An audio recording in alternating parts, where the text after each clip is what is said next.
We talk FSU football with you all the time, every week, regardless of what's going on. We are here every Wednesday, 6 Eastern. Be here. Glad you're here. And please bring in some folks with you as we head towards spring practice. We're only just about 2 weeks away from spring ball in Tallahassee, so that'll be a good time. And we're going to start to preview it tonight with you. So leave your comments and questions there in the live chat, and we will get to you, courtesy Jason Parker, NBC6 up at the top. Logan Robinson, Knoll Game Day. Get on over there to Knoll Game Day. And, of course, on Patreon at the Discord, Knoll Game Day. Do it just like I did. Get in on the Discord. 39 seconds. He gives me 39 seconds before he says the word. I'm just going to start screaming Discord next week. Just you know what? Next week, I'm going to make it 1 second. The first word, just go, just say that word, and then we'll be good to go. I'm actually happy that Logan has decided to grace us with his presence. Last week, he decided that he had more important things. For the person who ripped me for doing work, for having to miss a month. Was it a month or a month and a half? Excuse me, sir. For the man who ripped me for doing stuff for work. And what does Logan do? He takes off to go to Chuck E. Cheese with his younger brother for his birthday. I think it's disgusting. I thought it was disgusting when Logan didn't show up after the Jacksonville State loss. I thought it was disgusting when Logan was too drunk last summer to come to a couple of the shows. But now, Chuck E. Cheese, don't get me wrong, Chuck E. Cheese pizza is perfect. But still. We had pizza, but no Chuck E. Cheese. I used to be scared of that thing whenever I was little, I think. We went to Hangar 38. It's a little spot here in Tallahassee where you can grab some drinks, have some pizza, do bowling, arcade games, and let the kids run wild. And it turned out to be a very good time. I did miss you, Jason. Not as much as Mark, but I did miss you. I did miss you. I get it. It's the pecking order. I understand. I know. But first of all, since Mark's gonna piss me off by saying the D word, I'm gonna come back and piss him off by giving a mazel tov and a shout out. We're doing this 2 minutes into the show. Yes, Mark, that's happening right there. A mazel tov to the FSU men's basketball team for finally remembering how to win games after 6-game losing streak decided to beat Clemson. And shout out to Jalen Ramsey, Cam Akers, Knowles winning the Super Bowl this past week. And thank God the Rams did, because Jalen Ramsey played like hot garbage. So shout out to both former Knowles on Super Bowl championships this past week. Saved a touchdown. Did save a touchdown. He also gave up 2, but that's a different issue. He gave up 3 points that whole game. And that was because they could only score a field goal. Only scored a field goal on them. And then we all know the BS penalty, right? Hope we're not arguing about that. The no penalty, I should say, the OPI. So 3 catches for Jamar Chase and 68 yards. So he wasn't just Jamar Chase. He was getting burned all over the field. So shout out to the Rams for saving Jalen on that one. Shout out to the Rams. It's hard to cover. I don't know. Deion Sanders can do the same thing. Who was covering drunker? 2 wide receivers? Right, but who was drunker this year? Was it Matt? Or who do you think was drunker? Matt Stafford today, or Tom Brady last year? I mean, Matthew Stafford didn't throw the Lombardi Trophy. So far, it's been underwhelming. I think in Tampa, you have that advantage of being out there on the water, and you can be on yachts and boats and just throw around champagne and drinks and everything. So you're already in a great place. I'm kind of been let down so far from the Rams. Why are you hating? Why are you a hater? Somebody get this man some pizza. But it is the Los Angeles Rams. They don't have a huge fan base, so maybe it's understandable. Wow. Here we go. Here comes the evil Steelers fan talking smack about other teams. LeBron suggested a joint parade with the Dodgers and the Lakers. I mean, it would save money, economical. It's a smart move. Probably make the crowd look larger. Yeah, might help it. Yeah, I don't know. Someday the Dolphins will win a Super Bowl. I mean, I'll be long dead by that point, but someday the Dolphins will win a Super Bowl. One day they might. In about 100 years or so, that'll happen. This is the time of year, folks, in the live chat. Deliver those questions, deliver those comments, spark up some interest, spark up some arguments, some debates, whatever you want to go at us about. Bring it. Scott, what's going on, guys? Not much. Had a good day at work today. Had a salad for lunch. It was good. Ooh. Getting stuff ready for this weekend for work. Yeah, that's fine. Yeah. It's exhilarating. Yes. Beautiful Funny. weather, though. Well, let's see what this idiot George has to say. Dear Florida State fans, please don't kill yourself. I know you're going through some hard times, but it will get better, I think, maybe, and then again, maybe not. You had a losing record this season and lost to UCF. You need to take an L on this one. We admit that we suck. You suck too, George. Take an L, go back and sit down. It's too late to become Florida Gators. You know that, right? George, you didn't go to Florida. You're a moron. You're an absolute moron who didn't go to the University of Florida. Jason, Yes. you call people out for not going to school wherever, and you have no idea. I do. Oh, I You no, don't know. George You're admitted- taking a guess. You're George probably admitted right it. most of the time, but I bet you're wrong. George admitted Sometimes. it one time before because George called into the show one time and he admitted that he didn't go to Florida. That's why George will He get called out. in. Yes, we had a call-in show one time. You guys made. I think it was my birthday. We did a call-in show for some idiotic reason. We did the show and George admitted he didn't go to Florida. So 100%, we will call George out at all times. Ugly ass icon. We may have to go to the call-in show to get some views and some likes. Maybe That's set some right. standards. If we We've set some done worse. standards and people hit them, we'll fire up the call-in system. Well, we had standards, and then Logan showed up this week. So I mean, that's what Yeah. happened there. So yeah, I gotta stop. They dropped. I had to, Logan. Jason's coming at me this week out of nowhere, Mark. Because After a month and a half, we didn't even hear from him. We never got a Not DM pleased back. last week. you took shots at me while I was busy working. I'm sorry. No, we were hoping, weren't we wishing Hold him on. the best? Mark, we Sure. said we don't know if we'll Sure. hear Yeah. from We had Jason no ever idea again. what was going on. Sir, Yeah, we thought Gentlemen. it was a girl after the marathon or whatever it was. Gentlemen, first of all, it was a 5K. Second of 5K. all, as I was saying before I was interrupted by Logan there, I was doing work, and Logan came hard, acting like he took over this. Logan still Whoa. is not on my level with the number of shows. When it comes to Uh, Mark Rogers team, man, voice I of should- college football, If- absolutely. When it comes to Mark Rogers, it's Jason. Logan's right about there. You're up there, Logan. You're in I'm the up there. conversation. I'm up there. You're in the conversation. Like we've got James- 17 people to choose from or And something. then James is somewhere down there. We miss you, James. Come on, James. Come back more often. James has to make some money. He keeps reminding us God he's got to bless make him. some Yeah. money. So I can't Gotta pay the bills. compete with that. We'll never. If I had a staff, Jason, I would say to one of my interns, I would say, I want you to go through every 145 Florida State shows, and you need to count Jason and Logan's appearances. And look at this, right on cue. Mhm. Look at Big that. game showing up. He hears me talk about him, and there he is, right there. Yep. James, what's Can't going hear on? us.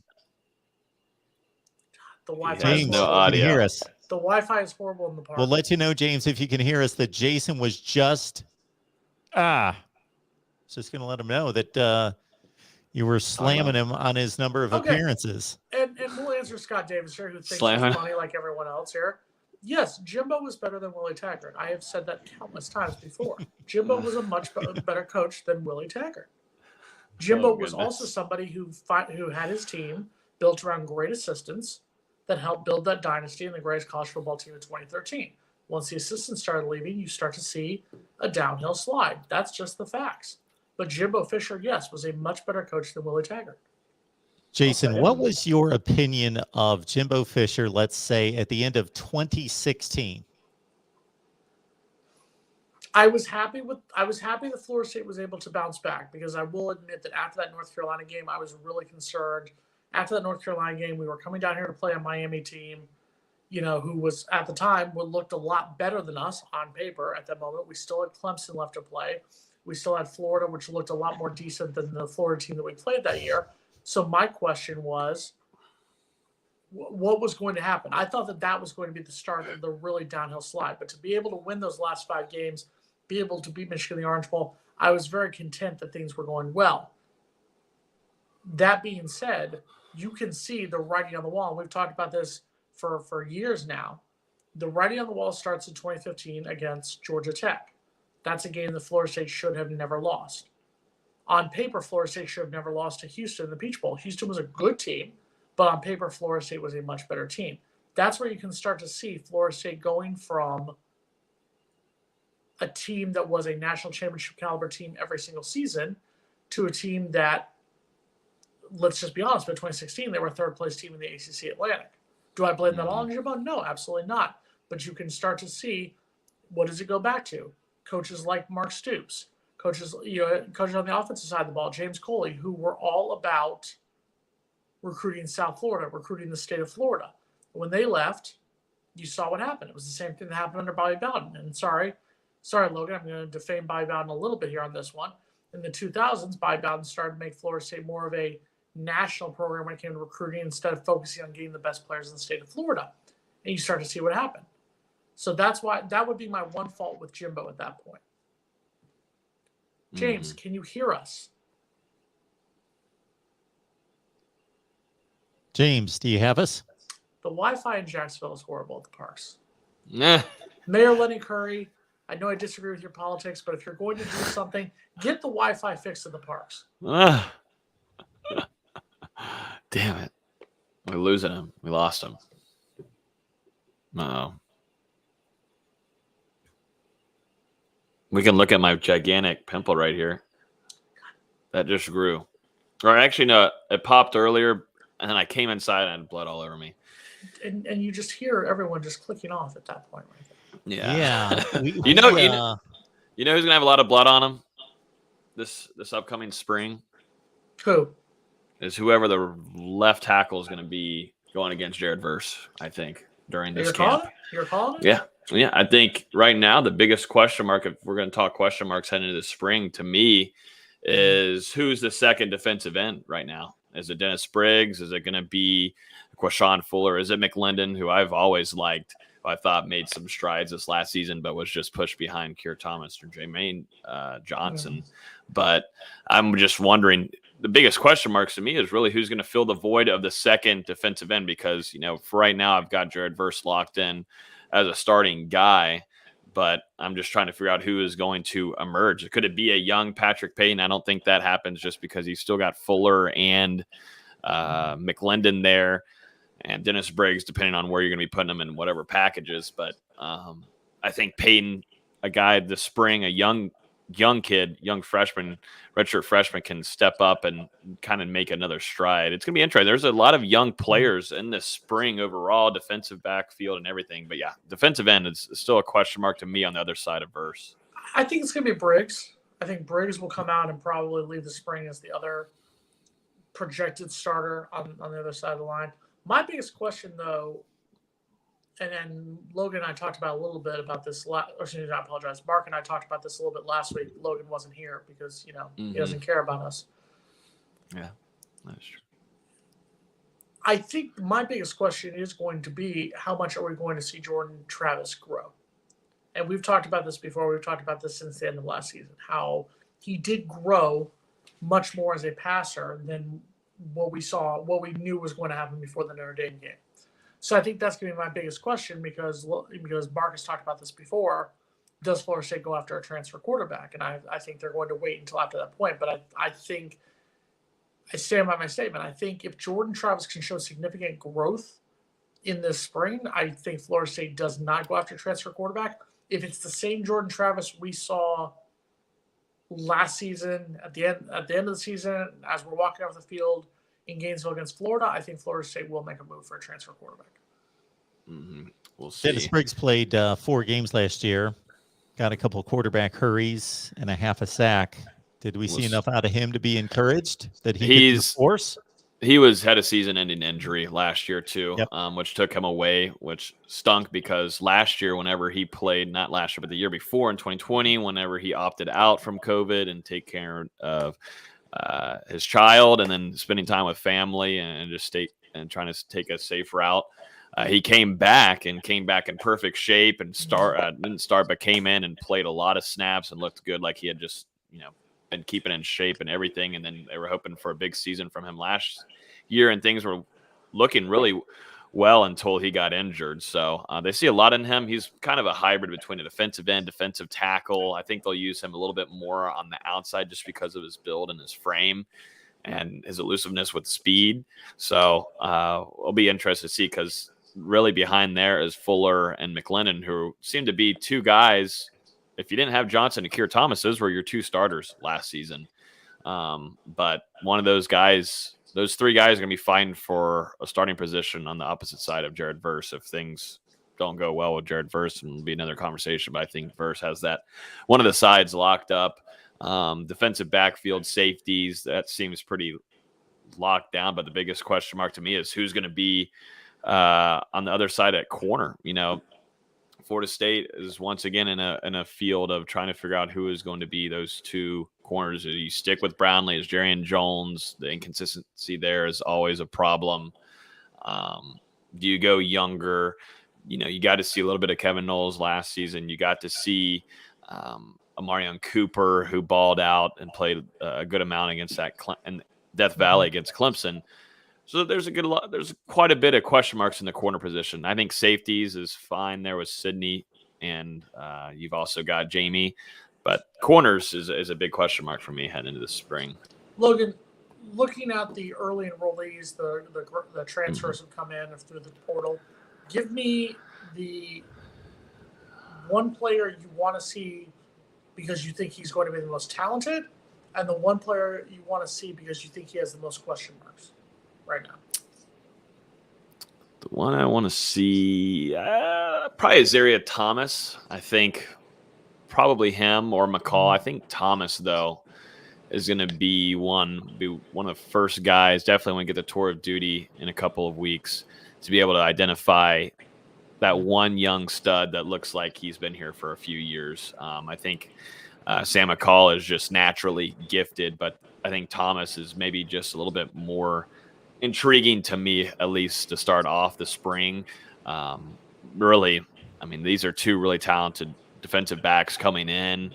I just think Thomas was a big-time steal for Florida State. They'll find out about this. Fans will find out about this 8 months from now, whenever season gets close, and you're hearing a lot of things about him jumping up in the depth chart, but and hearing things during practice and camp and summer and possibly this spring. So I think Azaria Thomas is one that I'm definitely intrigued on seeing him the one you have develop. the most question marks on?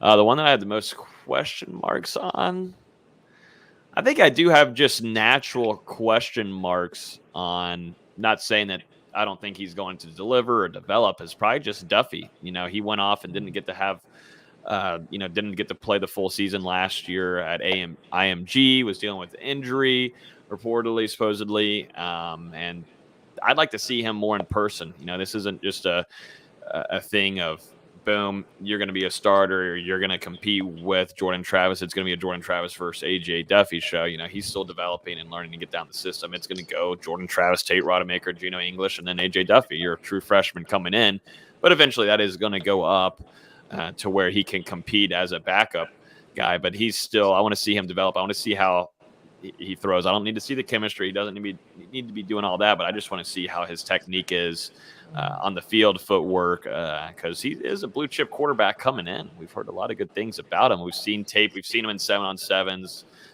We've seen tape on him a little bit at IMG, and I just want to see how his flow looks whenever we get into spring camp and get some eyes on him. I'm going to stick with the transfers on this one. I think the one that I'm most excited to see is probably Johnny Wilson. I like the wide receiver coming in, transferring in from Arizona State. I like him because he came in, he was a 4-star recruit out of high school. He's that big target. And before you were born, Logan, there was, the guys like Andre Cooper. You saw a little bit with Greg Carr kind of the day with that big wide receiver, that big target that you could just throw it up to in the end zone, just reach up and grab it. He's 6'6". I like him at that point. The one I want to see because I have the most questions about is probably Tatum Bethune, the linebacker from UCF, kid from South Florida, transferred in. Not so much because I don't think he's talented. I think he's a very talented guy. My question is just, once again, the size factor. He's a linebacker. He's 6 foot linebacker. I'd like him a little bit taller, but I want to see how he can perform in a position that Florida State, quite frankly, has been in need of finding a superstar over the past, what would you say, 4 or 5 years? Yeah. No, I'm excited to watch Bethune too come in. I think he's going to play a big time role in that defense for Florida State because he's versatile. He can be everywhere. He can disrupt passes. He can cause interceptions. He can take the interception. I think Bethune is definitely one that I'm gonna like watching, I think, immediately. And then another probably biggest question mark, if I'm picking a transfer, it's gonna be Trey Benson from Oregon, the running back.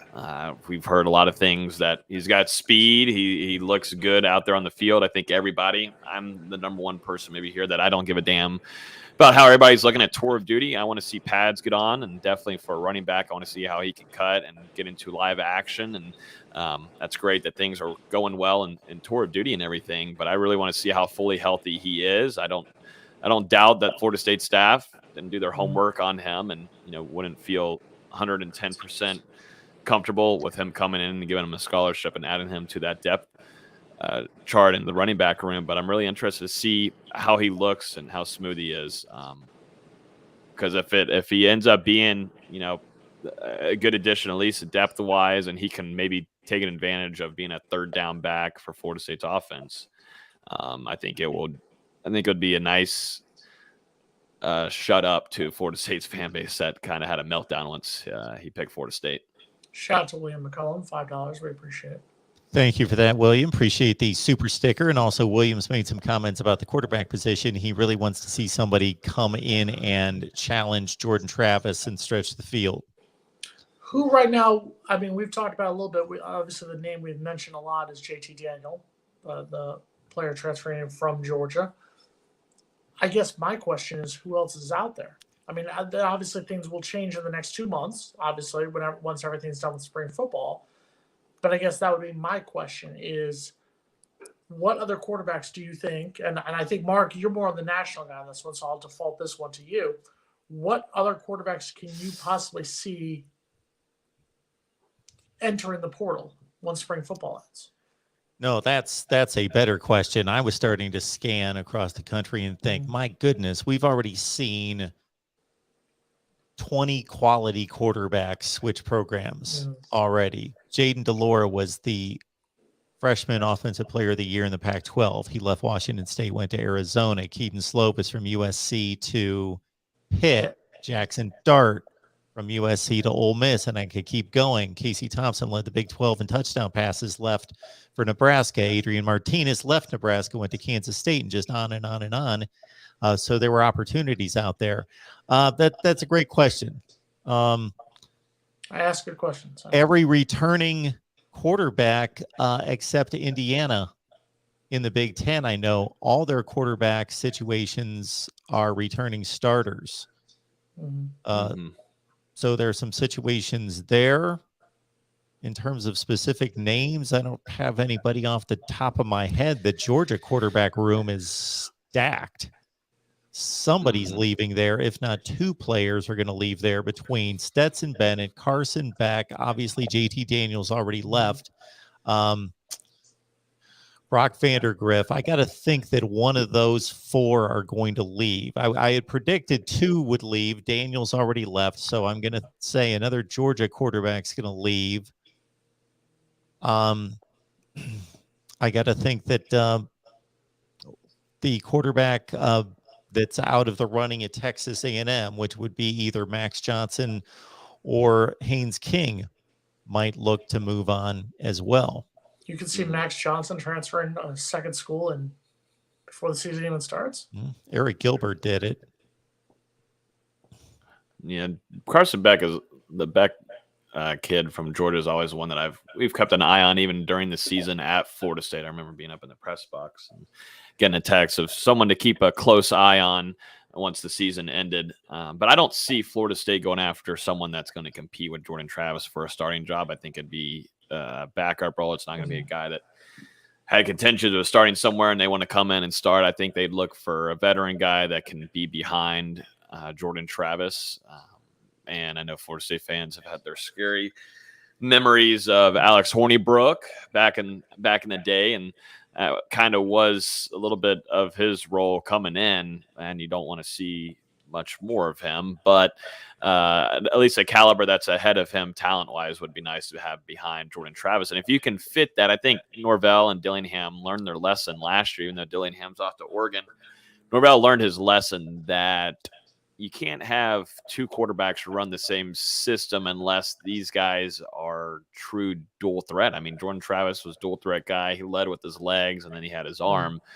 It was a complete opposite. Wasn't, with Milton, that just did not work. We saw it. We've talked about it multiple times on here. But that game was at NC State, was it? Which game was that? Wake Forest, I think. Wake Forest.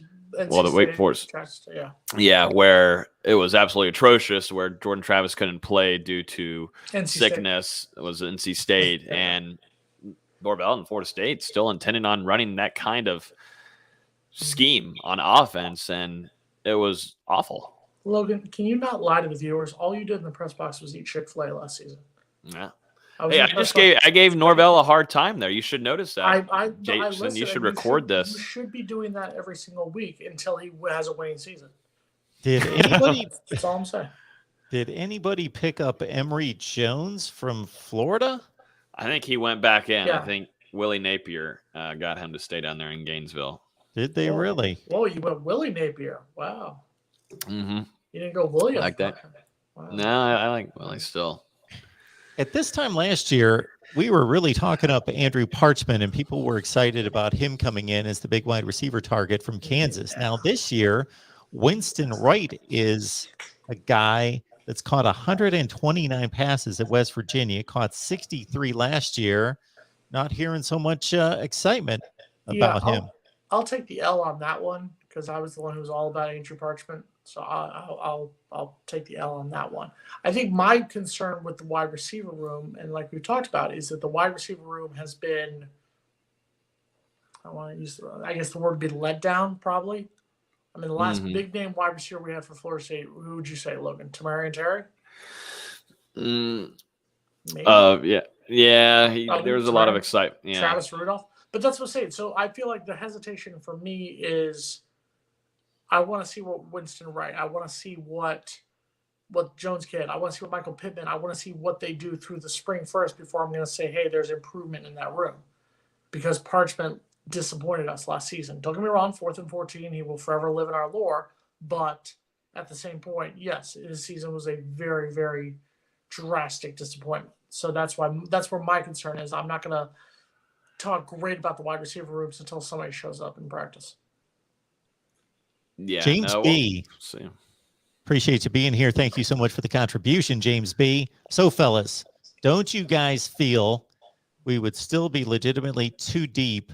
We will be legitimately too deep now on the offensive line. This sounds like Logan's baby right here. Let's default to our offensive line expert, Logan Marie Robinson. Go, Logan. Marie? Wait, hold on. Before we get to it, Logan. Where did Marie come from? Everyone down here has the middle name Marie. But I'm not from down south. I'm just saying you should be. Anyway, moving on. Before we get to it, you know what to do. It's that time you missed last week. Make it proud, and then go.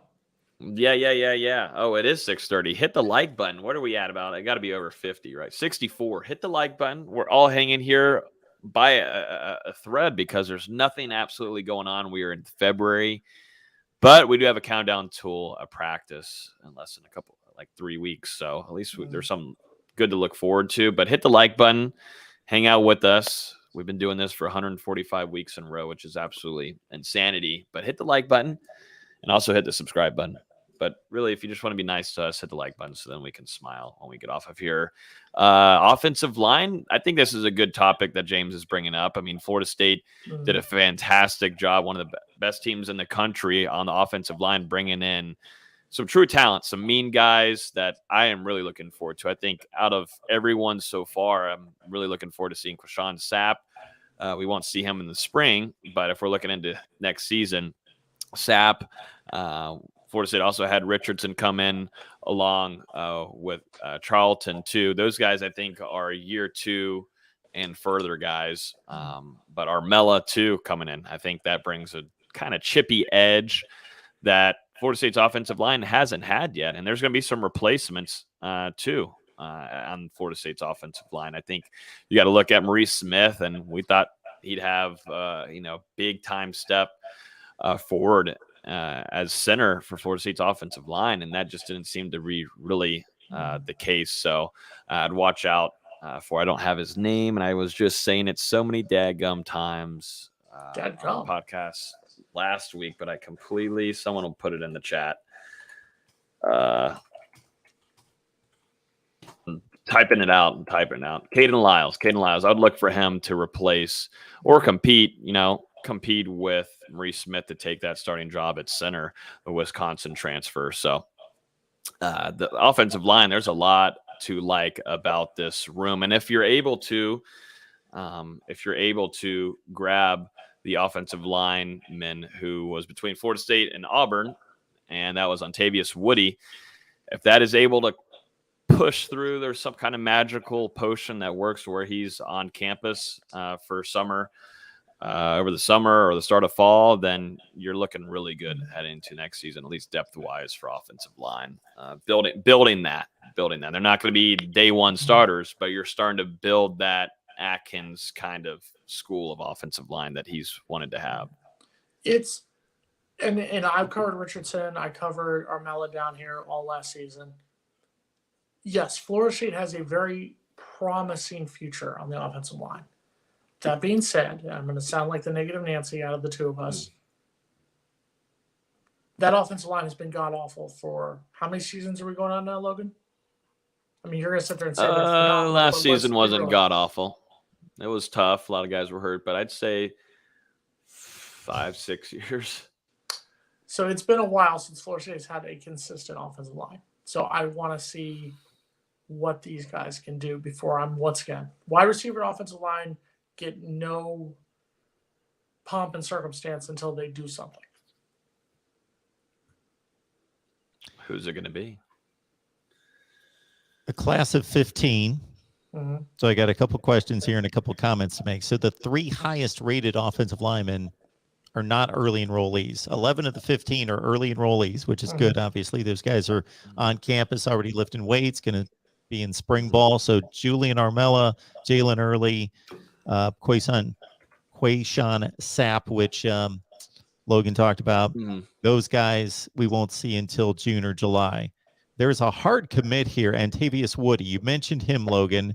Yeah. Is there a reason he's only listed as a hard commit? He's the only guy in the class on the 247 list. Yeah, and he did his signing on National Signing Day, and by signing, we don't know what papers were signed or even if they were papers for him to make it into Florida State. Just academics is something that he's trying to work on to be able to get into Florida State. From what I'm hearing, that seems to be the only holdup that's been ongoing since this last football season. It's always been a question mark for Woody, but at least the positive sign is that he's kind of shut out the Auburn discussion there and is going to stick with Florida State, and hopefully things can go well because that, watching his tape, that might be one of my most favorite guys in this class, just of physicality. He kind of reminds me, not even close. No one can even get to the tier of my favorite guy, Timmy Jernigan, but physicality, tenacity to get after. He could play offensive line. He could play defensive line.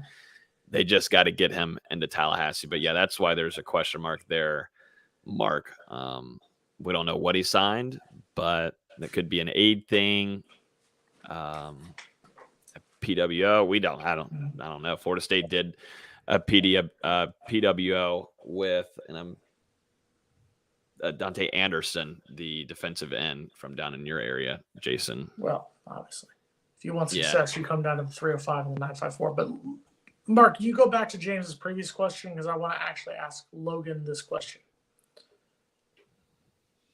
His previous question. Yes, previous question or comment, I apologize, about JT Daniels versus Jordan Travis. Okay, I'll find it. Get to it. So the question the question was asked about, or the comment was made that Jordan Travis there we go. Logan, let's say JT Daniels comes to Florida State. That's the name we've mentioned. It's the name in our area. It could potentially happen. Who knows? Do you think Jordan Travis beats him out for the starting spot?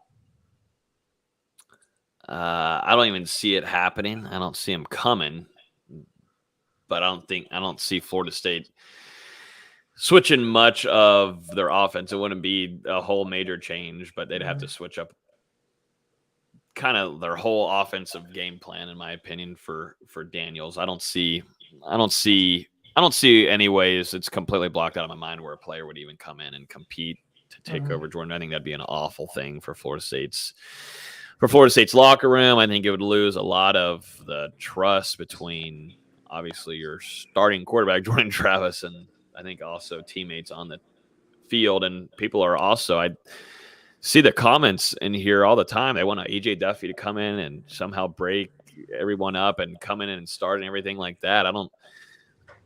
We are in definitely February. We are bored and we're saying crazy things, but that's just not going to happen.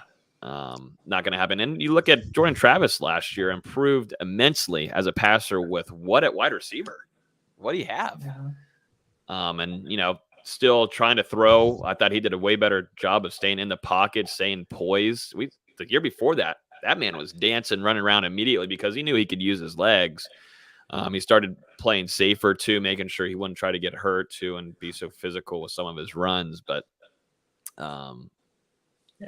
15-6 last year. Yeah. Going into second year. Yeah. Jordan Travis right now is the starting quarterback. And we've said it before. Logan is 100% correct. They're not going to rechange the offense just to bring in a transfer quarterback. That's not going to happen. And the notion that AJ Duffy, the way that AJ Duffy will be the starting quarterback is if Jordan Travis fails out of school, gets arrested and kicked out of school, or suffers a serious injury. Other than that, Jordan Travis will be starting the season against Duquesne. Just book it down, mark it down right now. I agree with Greg. Yes, you must have a backup quarterback plan in place because one of our viewers said this earlier. The Florida game was a disaster when Mackenzie Milton had to come in when Jordan was injured. So, yes, you have to have a backup plan. But that being said, the backup plan has to work with what our offense apparently is committed to doing.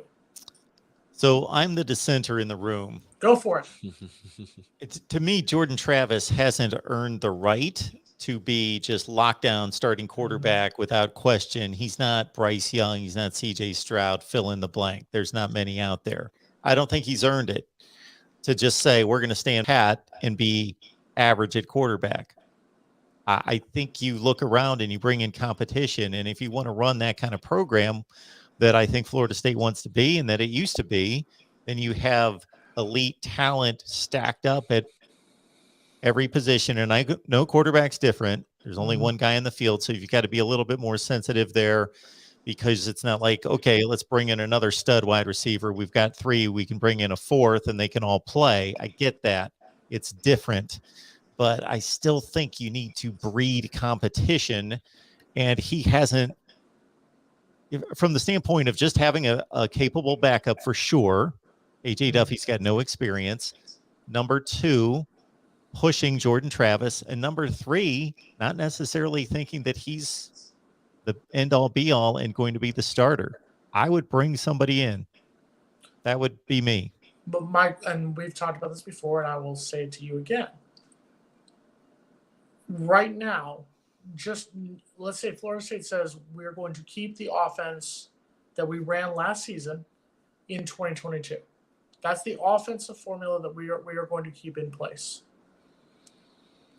Do you think JT Daniels, using him just as an example, do you think JT Daniels could work in that offense, which is a rush first offense, running first offense? And if not, what quarterback out there? Because yes, it'd be great if you had a Bryce Young, a CJ Stroud, if you had if you had Kenny Pickett last year from Pitt. Yes, all of these guys would be great. Mm-hmm. But Florida State is not at that point. We are not at that point we were in 2013, 2014 with Jameis. And that's just unfortunate. So you're going with what you have right now. So, judging by that, Mark, what quarterback would you say would fit in? Not Florida State reinvents the wheel and changes the offense to a quarterback, but if they're going to keep the run first type offense that they ran last year under Jordan Travis and succeeded with Jordan Travis, what quarterback do you bring in? All right. Let me answer it like this. That, like we've had conversations on here, and I have agreed that the offense that I saw under Mackenzie Milton versus Jordan Travis showed me that, okay, they're having a difficult time changing the offense and readdressing the offense when they bring in Milton. They can't adjust. They for whatever reason. And I know that that's a difficulty, period, but there are other offenses out there that have quarterbacks that have different skill sets, meaning one quarterback's more of a dual threat guy, and then the backup is a pocket passer, and they make the adjustment. They don't lock in their offense just to fit one guy. Now, that being said, I would go into the transfer portal with the thought that I want somebody similar to Jordan Travis. I would try not to shake up the offense or create that possible conflict that we saw last year. That would be my intent. And my question is, who would that be? Like, I'm just trying to think know. off the top of my head, aside from, and I hate to say it, it's going to make me want to vomit, but something like an Emory Jones from Florida or something like that. Those are the only ones I can see of as somebody who could fit into a rush first offense. That would be my question right there. Is I feel like there's not a lot out there. I'm not coming up with anyone off the top of my head right now, but I'll give you some names next week. How about that? Logan, because there are guys out there. Logan, Mark, name names. I like me. What about you, Jay? I like in this situation too. Iowa just won a division championship, went to the Big Ten championship game. They've got a top tier defense, top tier special teams. Their quarterbacks are marginal, and I'm being kind. Their offense is garbage, and they don't do anything about it and go out and get quarterback competition for their quarterbacks, and their quarterbacks are pretty lousy. I don't understand that mentality. So I'm just saying how I would run the show. Well, unfortunately, you didn't get hired in December of 2019. Yeah. Trust me, I think you could win more than 8 games, I think. No? We didn't have 145 shows in at that point. I think if Norvell was on the hot seat right now, I'd throw my name in the hat. Yeah, we'll see. No, I definitely do think Florida State does need. I would love to have a competition at quarterback. I just don't know right now any names that Florida State, unless they're switching out their whole offense, which I don't think they'll do. I don't think Norvell has even the time this year. This is the year where things got to click. I don't see him switching up everything after losing also Kenny Dillingham. And I'm interested to have a whole conversation soon about what the offense is going to look like strictly under Norvell. I don't think that Kenny Dillingham was overall doing the play calls and, going off of, what he built and the playbook. But, Kenny Dillingham did play a role in that, and I'm interested to see too Norvell and what his offense is going to look like strictly under him and Coach Atkins. They've got Tony Tokars as being the offensive the quarterback guru there. So this offense is interesting to see, and you've got a whole room of tight ends too who you kind of have just got a whole leash of them. I mean, what are you going to do with them? I mean, I wouldn't be shocked to see a few guys hit the portal after this spring in the tight end room because there's just too many. Gregory asked a question. Logan, do you think that Norvell believes in Jordan Travis, or do you think he's essentially, for lack of a better term, and Mark will bring the question back up, do you essentially think he's just stuck with him? He's just going with him because he's the only thing he has. What do you think? I think. Yeah, thank you. Well, if you look back, it was going after Luke Altmaier. That was going to be the future quarterback of Florida State, and things didn't go well. Homeboy at Ole Miss, Lane Kiffin, went in and grabbed him and flip-flopped him, and now Luke Altmaier is not going to be starting probably ever at Ole Miss, with Jackson Dart going over there and transferring. So he's also in a rough spot. Didn't want Jeff Sims, didn't feel like that was fitting his offensive scheme, which at that time coming in, it wasn't. So what you had to work with was going to be eventually Jordan Travis. You weren't going to have Tate Rodemaker. You had Purdy there, but it was kind of surprising to see, Rodemaker have a little bit more of burn time before Purdy got a chance. And so, Jordan Travis was running the offense better and getting the team down the field, and that's kind of what Florida State and Norvell have had to result to. Whoever the best guy is to get you down the field, he might not be an incredible passer, but can he improve and keep getting better and better with the targets that he had last year, which, you got Andrew Parchment missing out on routes twice, causing interceptions.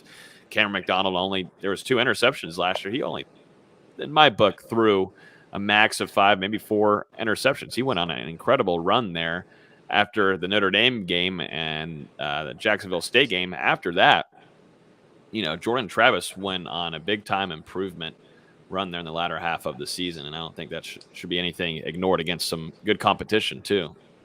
Don't you guys. And Florida State's offensive line. Hold on, Instead. Grizzle. Do not. No. I'm Team Jordan Travis. He's a South Florida guy. I'm 100% Team Jordan Travis. It's this guy right here. This is the hater in the room. For Jordan Travis. I've gone from let's have some competition to I'm a hater. This guy won't pick a side yet. This guy is Team JT. Nah.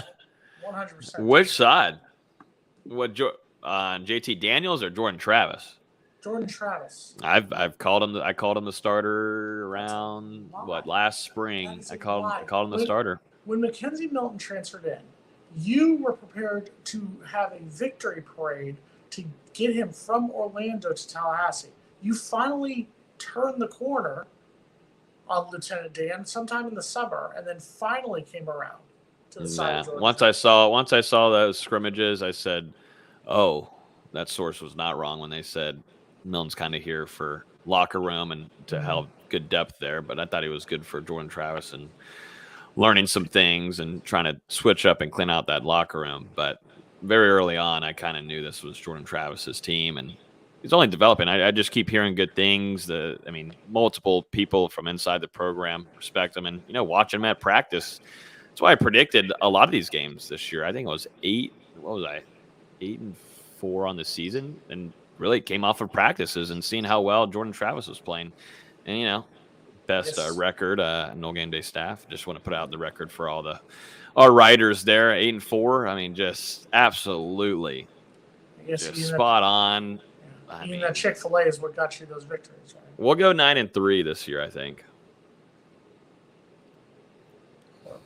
Well, you just threw your entire staff under the bus. And for the record, regardless of what Jason has said, I said that Jordan Travis was much improved last year, that I didn't think he was a starting quarterback the year before, that he proved to me that he's good enough to be a starting quarterback. I'm just saying he's not yet. I don't know what he's going to do. If he makes the same kind of improvement from 21 to 22 that he made from 20 to 21, hey, he'll be a top-tier quarterback in the ACC, because I'm not looking at his numbers here from the previous year, but he completed 63% of his passes. There's no way he completed anywhere close to that the year before. He was probably 10% below that. So if he can continue to progress, I'm a Jordan Travis guy. I want to see some competition, though. I'm just saying he's not I agree with you. the top-of-the-line guy yet. He may prove to be. You are correct, but what I was just saying is that right now, Florida State seems hell-bent on staying with that offense. And I don't see another quarterback out there right now, or any of the other options that could come out there that could go with that offense. Now, we've got a few minutes here, so I'm going to ask you both a question. I'm going to 2 questions. Number 1, how awesome am I? Number 2, Jermaine Johnson. He came in last year, dominated for us on the defensive line. Does he get picked in the first round this year? I've seen some mock drafts that have him going to the first round of the NFL draft. Can you see him getting picked in the first round? I don't think I'm even really being biased here, but he absolutely should be a first-round pick. I think we saw that mid-season last year. We got to see flashes of it even against the Notre Dame game, but really sealing it off with being able to stay healthy throughout the season, coming in and being a leader. A lot of those things, those interviews, not only show on the field, like field work, but also some of these scouts and coaches, execs, they're talking with people at Florida State inside the program. Did he really buy in? Was he a leader? Did he come in and be a guy that, stayed late? Was he there talking with some of the youngsters, which I got to see all throughout practices? It was really nice to see him go out to some of the young guys during drills and help develop them. And that's something Jermaine Johnson, he's not lying about it when he talks about it in interviews, that he was there to understand and be a part of the climb that Norvell is doing. And I think just on the field product is that, and it seems like he's in parallel. He's doing a great job with interviews and off the field stuff. And then he went over to the Senior Bowl and absolutely crushed it. Didn't need to play in the game. Didn't need to play in all the practices. Absolutely dominated some very talented offensive line tackles, some tackles in the Senior Bowl. So I think he is a first round pick to me, and he'll be a steal for if someone wants to get him in the second round, it'll be just like what we saw with Stanford Samuels. There's usually a steal at Florida State, and who might be the even bigger steal because he'll be drafted later on is Keir Thomas, who didn't receive an NFL Combine invite. That's just because that's sad. It's a guy that was about every other week on getting ACC honors for Defensive Player of the Week and didn't get an invite to the Combine. That will be probably the biggest steal, other than Jermaine Johnson if he doesn't go in the first round. If it were any other player, I'd say that they were just a good player on a bad team, which you would call Florida State last season. But Jermaine Johnson is the real deal. Jermaine Johnson, I believe, fully could have started on any top 25 team last season, and I think he will be a first round draft pick. I can see him going. He could come to the Dolphins down here. He could go to the Steelers. There's a lot of chances out there for him. I mean, you guys are probably going to draft a quarterback in Pittsburgh, but yeah, you never know. I legitimately think I agree with you. I think he should be a first round draft pick. Yeah, if he wants to drop down to me, because we're getting Jameis. I've already got Najee Harris. I get Jermaine Johnson. Who else am I getting? I might get Aaron Rodgers to back up Jameis Winston. I mean, we're setting up for a really good run here in 2022. Got it. So you're back to drinking before the shows. Got it. Okay, cool. Got it. All right. And then Dan Marino. These. Right, and then Dan Marino 1984 is coming back for the Dolphins. The no-name defense in the 70s is coming back. Yeah, that's what's happening. Duper, the wide receiver. Yeah, that's all happening. Yeah, that's why I don't ever really worried about next season at all. Right, because you're already the champions, right? I mean, we all know the Arizona Cardinals are going to be the champions next season just because the home team of the stadium is the ones who are winning everything now. So that's right. I know 2 years in a row. Shout out to Kyler Murray if he's still there in the Arizona Cardinals. You're already going to win the championship next year, so congratulations. Yeah, exactly. Sorry, Mark. Your Dallas Cowboys aren't going to win. Sorry. I'm taking all this in. We got a shout out from our SC fan, Tim Prangley. Hey, Tim. Good to see you. Look at Mr. G14 classified. We just started to get some folks in here up to about 90 after it was lagging for quite some time. Want everybody to go out there and grab a few people next week. Bring them on in here for the show. And also, you missed most of the show, so wait for the video to post. You can watch it in just a few minutes, and we'll be back here next Wednesday at 6 p.m. Eastern time. You could also always cancel the Miami show next. And then stick around for a while. I could, but I get too many donations. Well, they're the off-season champions though. That's what brings Mark the money. They're off-season champions, so there's going to be 250 people on there tonight. But that's what Miami does. They'll be the off-season champions, and they'll still finish 7-5. That's what the U does. Yeah, no, that's going to be. I can't wait for this one this year. I won't be going down there though. I don't think. Maybe. Come on down. You're going to want to watch us win. It's going to be phenomenal. Man, I don't know if I can be down there. Come on down here. We'll get you some great Cuban food. We'll get you a great Cuban woman. It'll be amazing. Yeah. It's everything you've ever wanted. And on that note, Logan's going to ponder that offer, and I'm sure he's going to grab it. Yep. And run with it. Be down there partying with Jason and his Cuban woman and food. I'm just saying. Well, a few drinks. I do like Latinas. So that is always kind of a weakness. Bit of a weakness for me. There you are. Muy bien.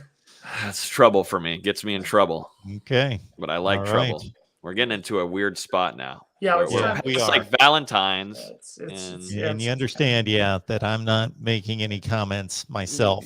So we're going to wrap it up right here, folks. Sad Valentine's. Sorry, I got to go back to drinking. Oh. We'll continue in the after show.